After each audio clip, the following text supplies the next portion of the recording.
Les deux loups affamés. Il était une fois deux loups qui avaient terriblement faim. Ils ne trouvaient rien à se mettre sous leur terrible croc. Ils en avaient perdu le sommeil.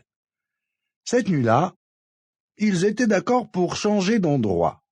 Toujours aux aguets, ils marchaient à pas de loup. Les oreilles dressées, ils écoutaient le moindre bruit, flairaient la moindre odeur. Soudain, un des loups sursauta, regarda l'autre et lui dit « As-tu entendu comme moi le chant d'un coq là-bas dans la forêt ?»« J'ai entendu le chant d'un coq, mais je crois que ce ne sont que des hallucinations. »« Chut, tais-toi, tu entends bien le chant d'un coq. »« C'est vrai, tu as raison. Cette fois-ci, mes oreilles ne l'ont pas inventé. Ce n'est pas un mirage. Mais notre problème, c'est que ces volatiles sont souvent perchés sur les arbres. Tentons notre chance. Peut-être que nous serons assez malins pour l'attraper. » Ils mirent le chemin de la forêt sous leurs pattes. À l'orée du bois, le second loup, qui avait très peur du noir, décida d'abandonner là. Le premier loup, lui, n'hésita pas. Il s'enfonça dans les broussailles. Il était sans doute plus affamé ou plus audacieux que son ami. Il cherchait, de bosquet en bosquet. Arrivé dans la clairière, il aperçut enfin un coq chantant perché sur le sommet d'un arbre. « Bonjour, monsieur le coq, vous êtes le roi des muezzins. Mon désir serait que vous descendiez et que l'on partage une prière ensemble. »« Désolé, cher loup, je n'ai pas encore fait mes ablutions. Mais un peu plus loin, là-bas, au pied de cet arbre, un ami qui m'est très cher sera heureux de prier avec toi.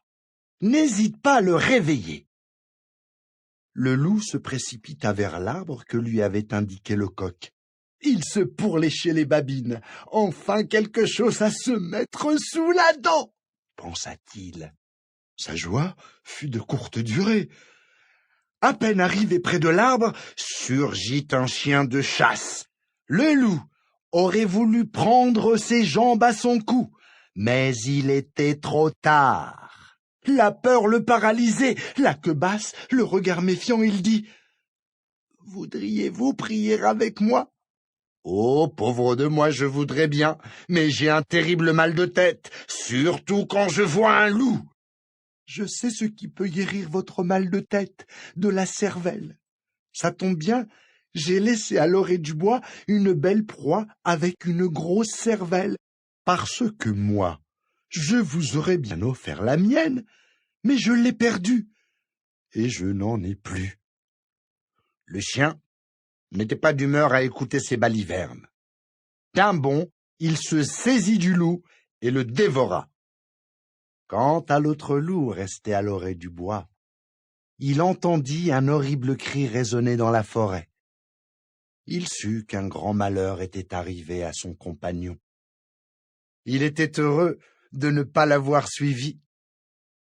Il leva les yeux au ciel et vit les dattes d'un palmier. Il se dit « Ah, ces délicieuses dattes suffiraient à calmer ma faim, mais je ne sais ni grimper aux arbres, ni bondir très haut. Je me contenterai de celles qui tombent par terre. » Et la gueule grande ouverte, il attendit sous l'arbre. Mon compte est tombé du palmier. Le loup l'a avalé.